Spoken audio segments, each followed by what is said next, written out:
11월 18일 수요 예배, 우리 사도신경 신앙 고백하심으로 우리 예배를 시작하겠습니다.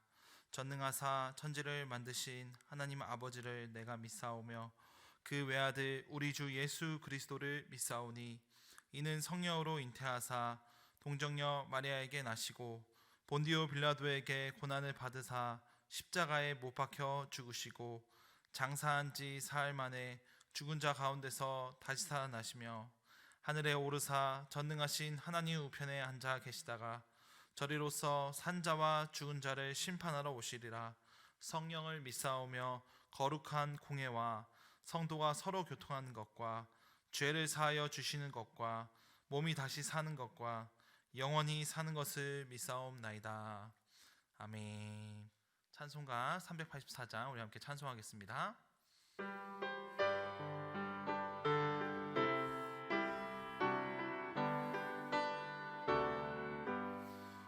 나의 갈 길 다가도록 예수 인도하시니 내 주 안에 있는 긍휼 어찌 의심하리요. 믿음으로 사는 자는 하늘 위로 받겠네. 무슨 일을 만나든지 만사 형통하리라. 무슨 일을 만나든지 만사 형통하리라.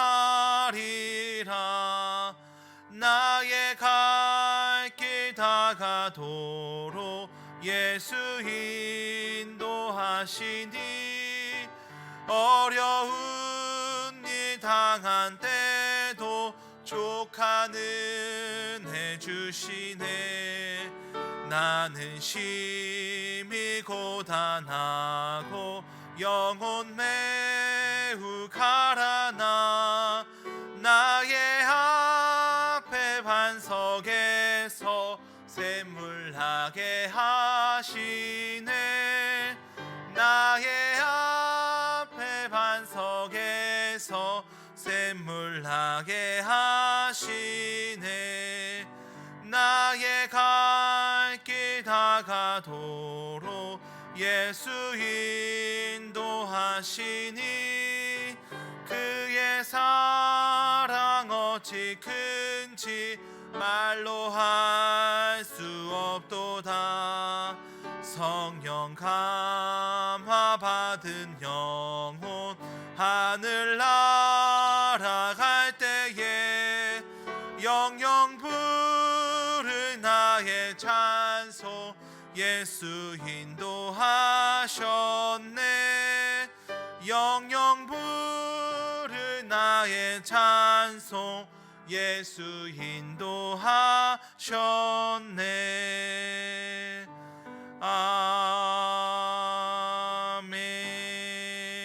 아멘.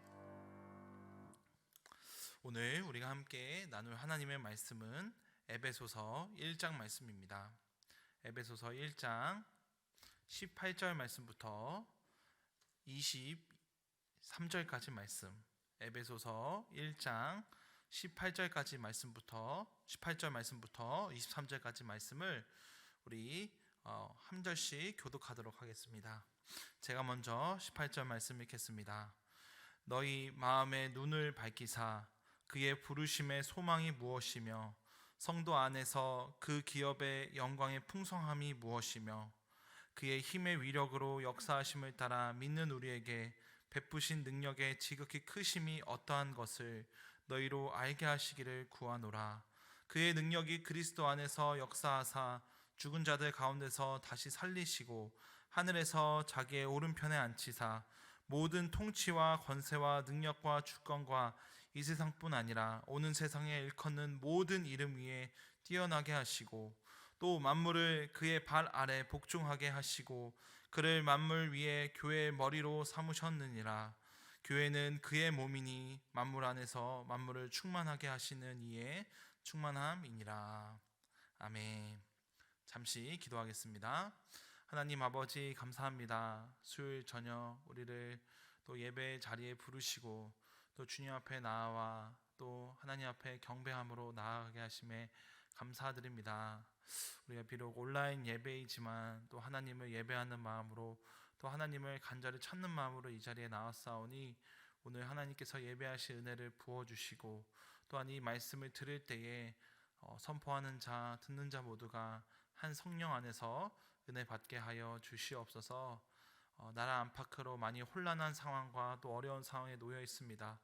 이 나라와 이 땅을 우리가 생각하면서 늘 긍휼의 마음 또 자비의 마음을 구하며 우리가 하나님 앞에 나아가는 성도들 되게 하여 주시옵소서.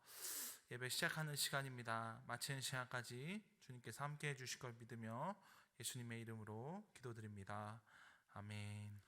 오늘은 에베소서 말씀을 통해서 교회는 그의 몸이니 라는 제목으로 말씀 전하기 원합니다. 오늘 우리가 읽은 이 에베소서 이 말씀은 바울의 기도가 담긴 말씀입니다.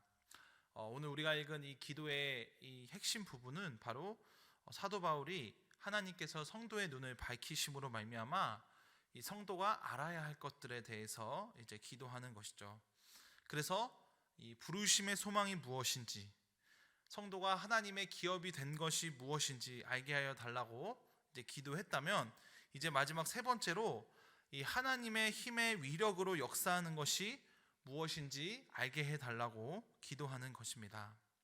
여러분, 사도 바울은 이 풍성한 진리, 이 자신이 적은 이 그리스도의 이 복음의 진리가 무엇인지 이 1장 초반 부분에 얘기했다면, 이제 이 풍성한 진리가 이 성도들의 삶 가운데에 적용되기 위해서 지금 기도하는 것입니다. 오늘 사도 바울은 이 하나님의 힘의 위력을 이야기할 때에 베푸신 능력이 지극히 크다라고 이야기합니다. 즉 하나님의 힘이 얼마나 큰지 강한지를 강조하면서 이것을 이야기하는 것이죠. 그러면서 이 사도 바울은 이 힘이 크다는 것이 어떻게 구체적으로 드러났는지 20절 말씀에서 이렇게 이야기합니다. 자, 20절 말씀 한번 읽어보겠습니다. 그의 능력이 그리스도 안에서 역사하사 죽은 자들 가운데서 다시 살리시고 하늘에서 자기의 오른편에 앉히사. 아멘. 여러분, 사도 바울은 지금 하나님의 힘의 능력이 바로 우리 예수님께서 죽은 자들 가운데서 다시 살리시고 예수님을 하나님 보좌 우편에 앉으신 그 능력이라고 이야기합니다. 여러분, 하나님의 사랑의 증거이신 그 그리스도의 죽음이, 그리스도께서 다시 살리신 그것은 바로 하나님의 능력을 보여주시는 것이죠. 즉 그리스도가 십자가에 죽으신 것은 하나님의 사랑을 나타내신 것이라면, 그리스도를 죽음 가운데서 다시 살리신 것은 바로 하나님의 능력이라고 이야기하는 것입니다. 그래서 이 19절 말씀에서 이 힘의 위력을 바로 우리에게 베푸신 능력이라고 사도 바울은 이야기하고 있습니다. 즉 예수님의 부활은 단지 예수님을 위한 것으로 끝나는 것이 아니라 바로 우리 성도들을 위해서 이 하나님의 힘과 이 능력이 나타났다는 것이죠. 여러분, 오늘 예수님께서 죽음을 이기시고 부활했다는 것은 우리 성도에게 많은 의미가 있습니다. 여러분, 성도는 그리스도와 연합한 자입니다. 그렇기에 그리스도의 죽음은 곧 성도의 죽음이고 그리스도의 부활은 곧 성도의 부활인 것이죠. 그렇게 성도는 그 예수님의 부활을 보면서 이 세상에서 하나님 위로와 기쁨을 얻으며 살아가는 것입니다. 그렇게 죽음이 만연한 이 세상 가운데서 성도는 하나님의 크신 능력이 자신을 보호한다고 믿고 살아갈 수 있는 것이죠. 더 나아가서 오늘 사도 바울이 이 에베소 교회에 그 하나님의 힘, 능력, 그 예수 그리스도의 그 부활을 이야기한 것은 바로 이 에베소 교회에 대한 특별한 배경이 있기 때문입니다. 이 사도행전 말씀을 보면 이 사도 바울이 이 전도 여행을 다니다가 이 에베소 지역에 이 전도하던 복음을 전한 기록이 남아 있습니다. 특별히 이 에베소는 이 많은 사람들이 모이는 곳이라서 이 에베소에는 이 아데미 신상, 그러니까 우상이죠. 이 우상의 신상을 만들어서 파는 그 직공들과 은 장색들이 있었습니다. 근데 이 사도 바울의 이 복음의 능력이 너무나도 강력하고 또 회심하는 일들이 일어나자 이 직공들과 이 은장색들은 우리들이 파는 이 우상이 더 이상 팔리지 않을 수도 있겠구나라는 그 생각에 바울과 그의 일행을 바로 이 에베소에서 쫓아내기 위해서 소동을 일으킨 기록이 에베소서 이 사도행전에 기록되어 있습니다. 즉 이 에베소 교회의 이 분위기 자체는 여전히 그 우상을 섬기는 자들이 여전히 주류를 이루고 있었고, 또 에베소 교회 성도들 안에서도 과거에는 이 우상의 영향력 아래 머물러 있던 이 성도들이 이 우상에 대한 두려움이 그들 가운데 내재되어 있었던 것이죠. 그렇게 바울은 이 에베소 교회 성도들에게 너희들이 더 이상 두려워할 필요 없다. 너희들에게 지금 하나님의 크신 능력이 너희 성도들에게 있다는 것을 이야기하기 위해서 오늘 이 말씀을 한 것입니다. 그래서 오직 하나님만이 위대하시고 초월하시고 그러한 힘들이 있다는 것을 오늘 말씀하는 것입니다. 그렇게 오늘 이 말씀을 본 에베소 교회 성도들은 악한 영이 역사하는 그 에베소 그 지역에서도 용기를 갖고 살아갈 수 있는 것이죠. 더 나아가 하나님 보좌 우편에 계신 그 예수님은 만물을 새창조하는 그 능력을 갖고 계시므로 그 예수님의 통치, 그 예수님의 통일 안에서 성도가 살아간다는 것을 오늘 우리는 알 수 있습니다. 이러한 예수님에 대해서, 그러니까 그 힘과 능력으로, 하나님의 힘과 능력으로 부활하신 그 예수님의 그 현재 상태를 21절 말씀에 이렇게 이야기합니다. 우리 21절 말씀 같이 읽겠습니다. 모든 통치와 권세와 능력과 주권과 이 세상뿐 아니라 오는 세상에 일컫는 모든 이름 위에 뛰어나게 하시고. 여러분, 예수님은 모든 통치와 권세 그리고 능력, 이 주권, 이 세상의 모든 이름보다 더 뛰어나신 분입니다. 바로 이 사도 바울은 예수님의 지존하심, 예수님의 유일하심을 이야기하는 것이죠. 그래서 이 예수님의 이 힘과 능력은, 통치는 이 세상뿐 아니라 이 오는 세상, 이 오는 세상에서도 이제 더 이상 과거의 죽음에 얽매여 있던 이 세상에서 이제 우리 성도가 구원을 받았다고 이야기하는 것이죠.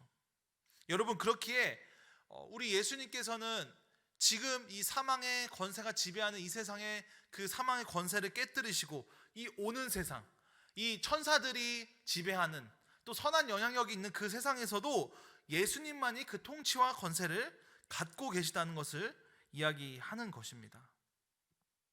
그래서 과거에 이 죽음이 역사하는 이 세상에서는 악한 영들이 이 사람들의 마음을 혼미하게 하여서 하나님의 말씀을 들어도 그 말씀을 깨닫지 못하게 하고, 또 그 예수님이 눈에 보였지만 예수님을 봤음에도 불구하고 예수님을 믿지 못하게 했던 그러한 악한 영들의 역사가 있었다면 바로 예수님의 십자가의 죽으심과 부활이 그 악한 영의 지배를 깨뜨리시고 그들을 굴복시킴으로 말미암아 이제 예수님의 통치가, 그 복음의 영광이 온전히 드러난 것이죠. 그렇기에 이제 성도는 이 악한 세력에 굴복하면서 살아갈 수 없는 것이고, 더 나아가 이 악한 영과 대적하여 싸울 수 있는 것입니다. 그래서 에베소서 이 6장 마지막 말씀을 보면 이 전신갑주를 입으라라는 그 강력한 말씀이 있잖아요. 의의 호심경을 띠고 말씀의 검을 들고 구원의 투구를 써서 그 악한 세력과 악한 그 영들과 싸우라는 그 말씀이 바로 이 에베소서에 기록되어 있어요. 사랑하는 성도 여러분, 우리가 이 하나님의 능력을 우리가 반드시 믿어야 합니다. 우리가 하나님의 능력을 믿어야 합니다. 하지만 성도를 포함한 많은 사람들은 이 자신의 능력 안에서 갇혀 살아갑니다. 또 어떤 사람은 자신의 능력이 강하다고 생각해서 교만하며 우쭐대기도 합니다.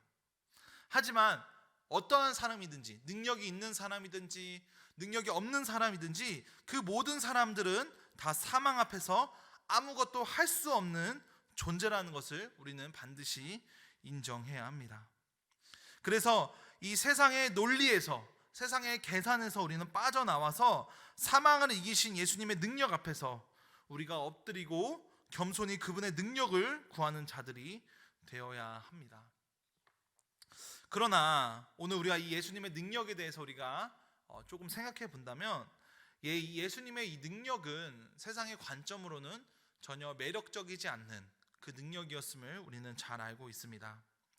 이사야 선지자가 이사야 53장에 예언한 대로 그 예수님께서는 흠모할 만한 아름다운 것이 없는 분이셨습니다.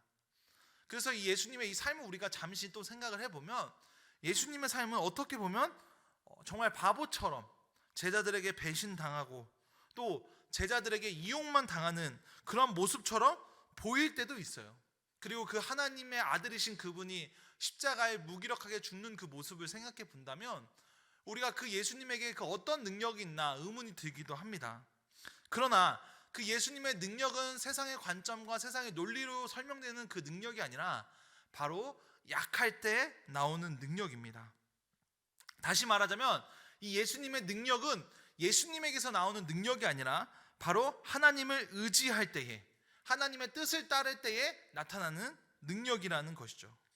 그래서 우리 예수님께서는 이 자신의 능력을 자신을 위해서 사용하지 않으시고 바로 하나님의 뜻대로, 바로 하나님의 마음이 있는 그곳에 사용하심으로 말미암아 바로 그 능력, 그 선한 능력을 나타내는 것이죠. 그래서 우리 예수님의 이 능력은 이 세상의 논리로는 절대 설명할 수 없어요.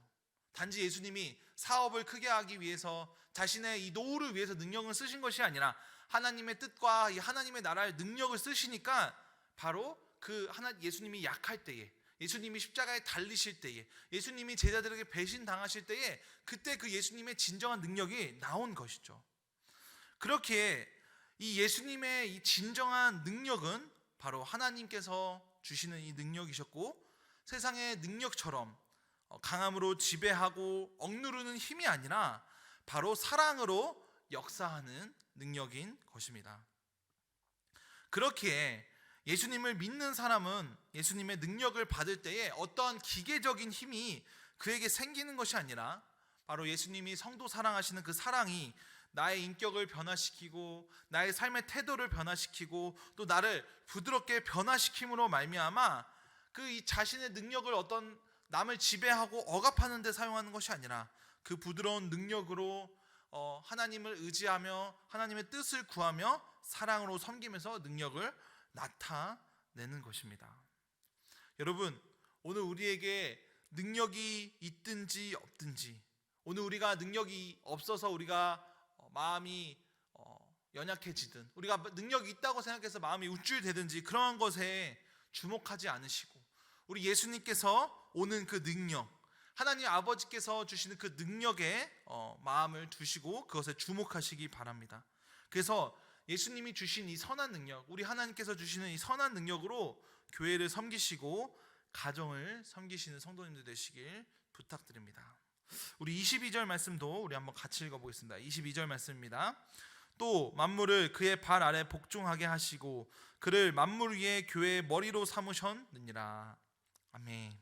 여러분, 이 예수님이 능력이 있으신 분이었다고 이제까지 설명을 했다면 22절 말씀은 그 예수님께서 만물을 그의 발 아래 복종시키시고 그 예수님이 교회의 머리가 되었다고 이야기합니다.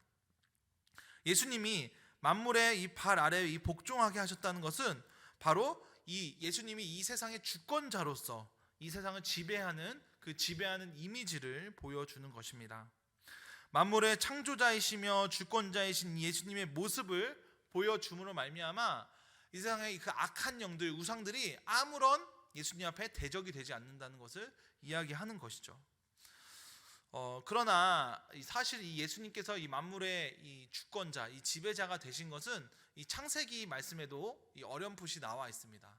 이 창세기 말씀에 이 아담과 하와가 하나님의 창조를 받았을 때에 아담과 하와는 하나님이 만드신 그 에덴 동산, 그 에덴 동산을 하나님의 대리 통치자로서 다스리고 섬겨야 했지만 그들이 범죄함으로 더 이상 하나님이 만드신 이 세상에 대리 통치인으로서 올바른 일을 감당하지 못했죠. 그러나 이 두 번째 아담으로 오신 그 예수님께서는 이 땅에 이 망가진 이 사람의 지위를 그 예수님께서 회복시키신 것이죠.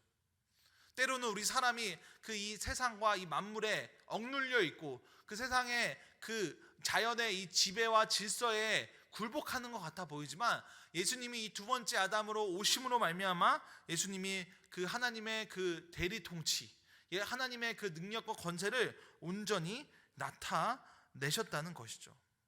근데 이 만물의 지배자이시면서 주권자이신 그 능력 있는 그 예수님께서 무엇이라고 이야기합니까? 바로 교회의 머리로 삼으셨다라고 22절 말씀에 기록되어 있습니다. 여러분, 예수님이 이 교회의 머리라는 것은 많은 의미가 있는 말씀입니다.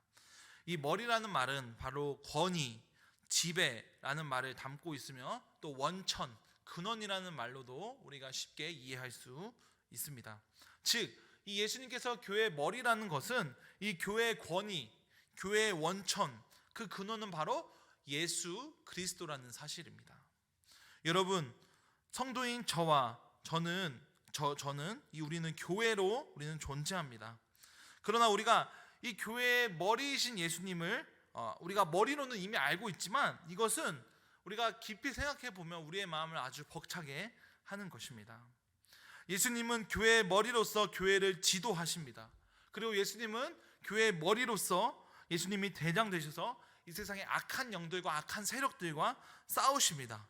그리고 그 머리이신 그분께서 교회의 몸인 우리들에게 좋은 영양분을 공급하시고 교회를 흠없이 세우시는 분이십니다. 여러분, 일반적으로 강한 사람, 능력이 있는 사람은 홀로 서기를 좋아합니다.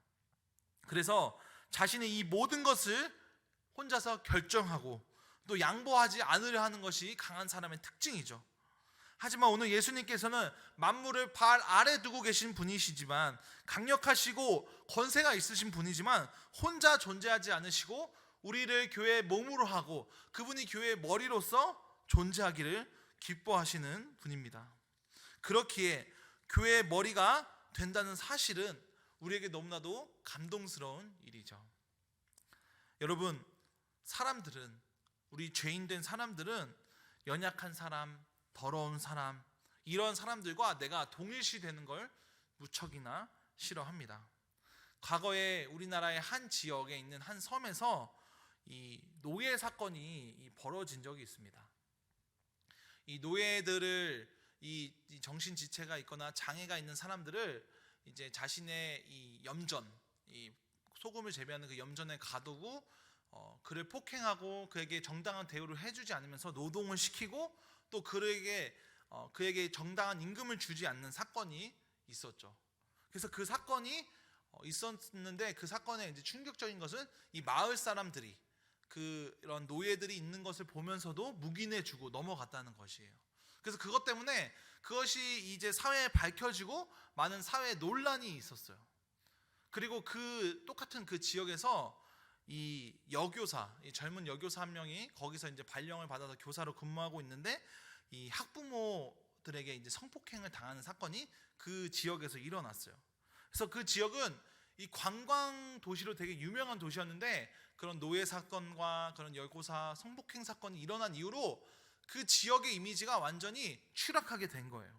그래서 나쁜 일을 하지 않았음에도 불구하고 그냥 그 관광지에서 그냥 식당을 운영하는 사람, 어떤 숙박업소를 운영하는 사람인데도 그냥 같이 묶여서 그 지역의 그 비하와 그런 조롱을 들으면서, 나쁜 말들을 들으면서 이러한 안 좋은 일들이 일어났던 것을 저는 본 적이 있습니다. 여러분, 이처럼 내가 잘한다고 할지라도 내 주변에 있는 사람, 나와 같은 공동체에 있는 사람들이 잘못하게 된다면 우리는 도매급으로 묶여서 비난당하게 됩니다. 그래서 사람들은 웬만하면 연약한 사람들, 더러운 사람들과 내가 엮이지 않으려고 하죠. 하지만 우리 예수님께서는 그렇지 않으셨죠. 우리 주님께서는 우리와 동일시 하셨습니다. 바로 그분이 우리의 머리가 되어주셨고, 그러므로 말미암아 예수님께서 우리의 죄를 짊어지시고 그분의 의로움을 우리에게 허락하심으로 말미암아 우리는 주님과 이 공동 운명체의 운명으로 우리는 예수님께서 하나님께 받아야 할 복도 우리가 누리고 우리가 그 복으로 말미암아 우리가 이 삶을 풍성하게 살아갈 수 있는 것이죠.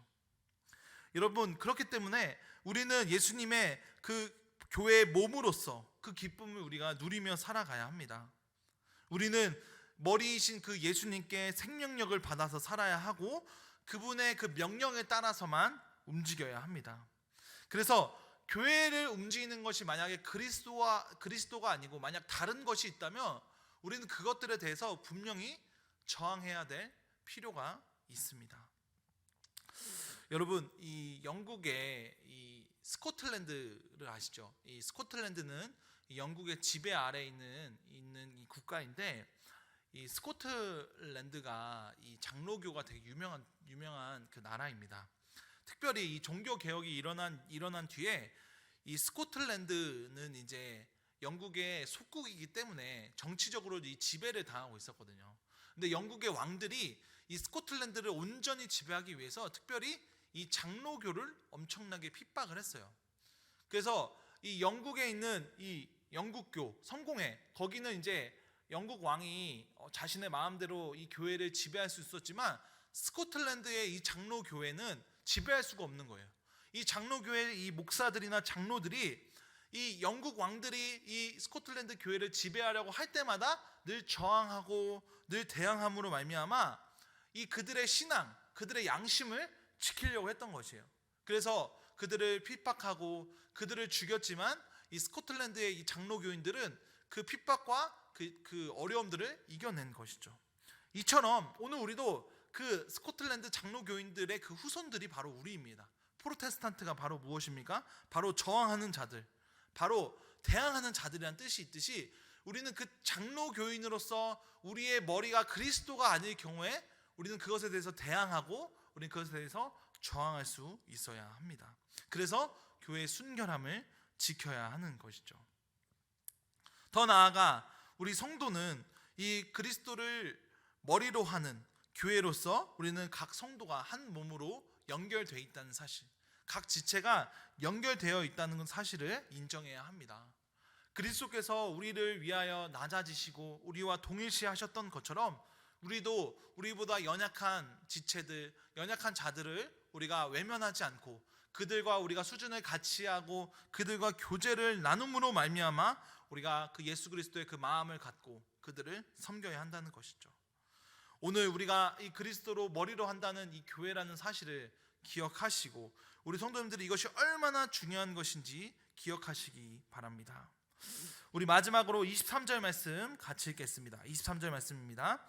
교회는 그의 몸이니 만물 안에서 만물을 충만하게 하시는 이의 충만함이니라. 아멘. 오늘 에베소서 1장 23절 말씀, 우리가 방금 읽은 1장 23절 말씀은 이 에베소서에서 가장 중요한 말씀이라고 해도 과언이 아닙니다. 왜냐하면 이 23절 말씀은 교회가 얼마나 큰 영광을 누리고 있는지 잘 나타내주는 말씀이기 때문입니다. 이 23절 말씀을 보면 이 23절 말씀의 핵심되는 단어는 이 충만하게 한다는 충만하다라는 이 단어가 바로 이 핵심입니다. 근데 이 충만이라는 이 단어를 이 원문을 보면 이 수동적으로 해석할지 아니면은 이 능동적으로 해석할지에 대해서 많은 의미가 달라져요. 그래서 많은 학자들은 이 충만하게 한다는 이 단어를 수동적으로 해석할지 능동적으로 해석할지 다르게 해석을 하고 있어요. 그래서 이 충만이라는 단어를 능동적으로 해석을 한다면 교회가 그리스도를 충만하게 하는 것으로 해석이 가능하고, 수동적으로 해석을 한다면 반대로 그리스도가 교회를 충만하게 하는 것, 그러니까 교회가 그리스도를 통해서 충만함을 받는 것으로 해석이 가능합니다. 그러니까 문법상 두 해석 다 가능한 거예요. 특별히 이 충만하다는 이 단어를 능동적으로 해석하는 이 대표적인 이 신학자가 있는데, 그분은 바로 우리 장로교의 아버지인 이 칼빈입니다. 이 칼빈은 이러한 비유를 들면서 이것을 능동적으로 해석을 했어요. 아버지가 집에 있을 때에 이 집에 만약에 자신의 그 아들이 집에 없다면 집이 텅 비어 보이는 것처럼 느끼는 것처럼 아들을 찾고 아들을 기다리는 것이죠. 그런 것처럼 그리스도께서 우리 성도들을 필요로 하시고 또 성도가 없으면 그리스도께서는 그리스도께서 불안하시다는 것이 그분이 신적으로 불안하다는 것이 아니라 그리스도께서 아직 채워지지 어떠한 것이 있다는 것처럼 그리스도께서 성도를 원하시고 그처럼 사랑한다는 것이죠. 그래서 바로 이 교회가 그리스도를 충만하게 한다는 것은 바로 이 교회의 이 고상한 영예라고 칼빈은 표현했습니다. 즉 그리스도께서 교회를 너무나도 사랑하시기 때문에 그리스도 곁에 교회가 없으면 그리스도는 충만하지 않다는 것입니다. 그러나 이 첫 번째 이 능동적인 해석은 문법적으로는 틀리진 않았지만 이 문맥을 따라서 오늘 이 에베소서 말씀을 보면 이 능동적인 해석보다는 이 수동적인 해석이 더 자연스러운 것 같아요. 왜냐하면 지금 에베소서 말씀을 이게 계속해서 우리가 지금 보고 있는데 이 문맥을 따라서 보면 그리스도의 지존하심, 그리스도의 우월하심을 이야기한 이후에 그리스도가 교회의 머리 되시고 교회는 그의 몸이라는 것을 통해서 이야기할 때에 그리스도가 충만하게 된다고 해석되기보다는 교회가 그리스도를 통해서 충만함을 받는다라고 해석하는 것이 더 문맥상 자연스럽기 때문입니다. 물론 이 능동적인 해석도 충분히 이 성경적으로 틀린 것은 아니에요. 분명히 그리스도께서는 교회를 사랑하시고 교회를 필요로 하세요. 교회를 너무나도 사랑하기 때문에 교회를 통해서만 그분이 온전하여 지길 바라시는 분이세요. 여러분 그렇기 때문에 오늘 우리가 어떤 것으로 해석해도 좋지만 좀 더 문맥에 가까운 것은 이 수동적으로 해석하는 것이 좋다라는 것이죠. 여러분 교회는 무엇일까요? 교회는 단순히 말 그대로 사람들의 모임인가요? 아니죠. 교회는 그리스도가 임재하는 곳입니다. 구약 성경에서 이 허름한 성막에서 하나님의 임재하심으로 말미암아 그 허름한 성막이 하나님의 영광이 가득 찼던 것처럼 교회도 흠과 점이 많은 사람들이 모여 있지만 이 교회가 충만하고 거룩한 것은 바로 그리스도의 임재가 우리 교회 가운데 있기 때문이죠. 여러분 그렇기 때문에 교회가 충만해지고 교회가 교회다워지기 위해서는 그리스도의 충만함이 필요한 것입니다. 오늘처럼 이렇게 교회가 하찮게 여겨지고 교회가 어쩌면 많은 비난과 그 공격의 대상이 되는 이 시대에서 우리가 교회가 교회다워지기 위해서 무엇을 해야 되고 무엇이 필요한가 우리가 생각을 해본다면 바로 그분의 임재, 그리스도의 임재가 우리에게 필요하다는 사실을 우리는 알게 됩니다. 그래서 우리 가운데에 어떠한 종교적 행위만 남는 것이 아니라 예배를 드리는 행위, 선교적 행위, 어떠한 그런 섬김의 행위만 남는 것이 아니라 우리의 예배와 선교와 섬김과 이 모든 것 가운데 그리스도의 임재가 나타난다면 우리는 세상의 모임과는 전혀 다른 그 교회의 거룩함, 교회의 충만함을 나타낼 수 있는 것이죠. 여러분 그렇기에 오늘 23절 말씀 만물을 충만하게 하시는 이의 충만함이라고 이야기할 때에 그리스도께서는 이 교회를 먼저 충만하게 하시고 더 나아가 교회를 충만하게 하심으로 말미암아 이 만물도 충만하게 하신다라는 것을 이야기하는 것입니다. 즉 그리스도께서는 먼저 이 교회의 구원을 베푸시고 교회 자신의 통치를 이루신 다음에 세상에게 구원과 통치를 나타낸다는 것이죠. 그렇기에 우리 교회는 그리스도의 이 충만함, 그리스도의 그 통치를 먼저 경험하는 공동체가 되어야만 합니다. 그렇기에 이 신앙의 선배들은 우리 교회를 선명할 때에 하나님의 나라를 증시하는 종말론적 공동체라고 이야기했어요. 그러니까 증시라는 것은 보여준다는 뜻 아닙니까? 그러니까 교회는 단지 교회로 끝나는 것이 아니라 하나님의 나라, 그러니까 하나님의 다스림을 보여주는, 세상에 보여주는 종말에 살아가는 종말론적 공동체라는 것이죠. 즉 세상 사람들이 교회를 볼 때 무엇을 봐야 될까요? 교회가 크다, 교회가 성장하고 있어, 그걸 보는 것이 아니라 교회에는 하나님의 다스림이 있구나, 예수 그리스도의 그 임재가 있구나, 그분의 거룩함이 있구나, 그분의 충만함이 있구나를 우리가 보여줘야 된다는 것이죠. 하지만 우리 교회의 모습을 우리가 생각해 본다면 우리 교회가 많이 부족해 보이기도 합니다. 여러 상황적인 어려움, 그리고 이 시대가 변화하는 과정 속에서 교회는 지금 많이 어려워하고 있습니다.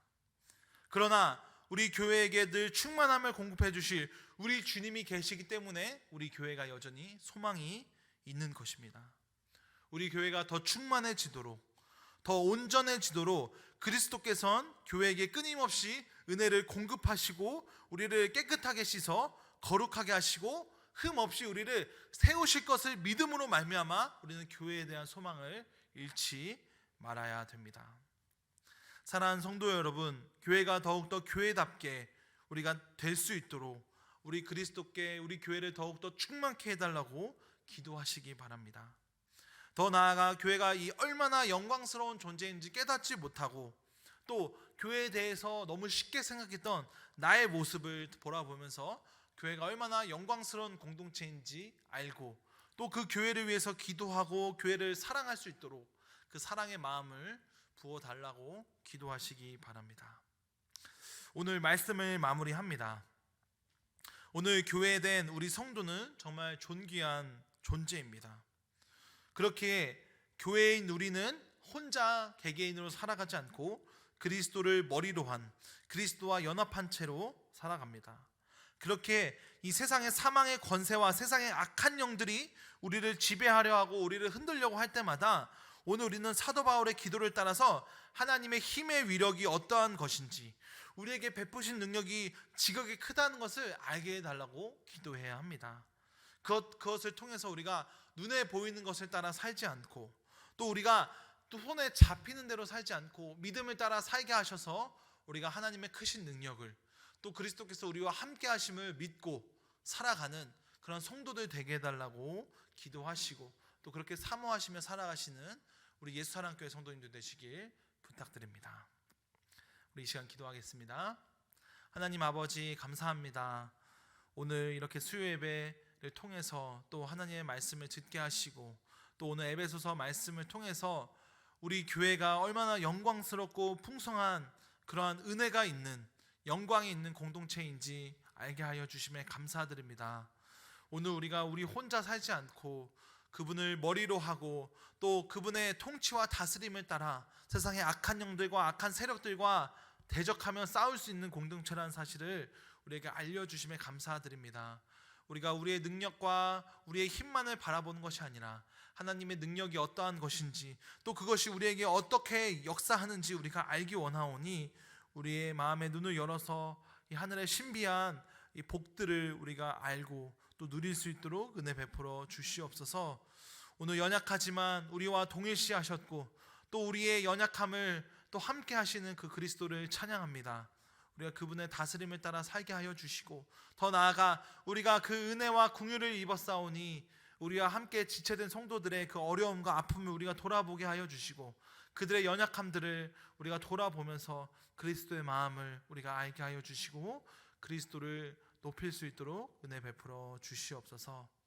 하나님 아버지, 코로나19 확진자들이 점점 더 많아지면서 불안한 상황 가운데 있습니다.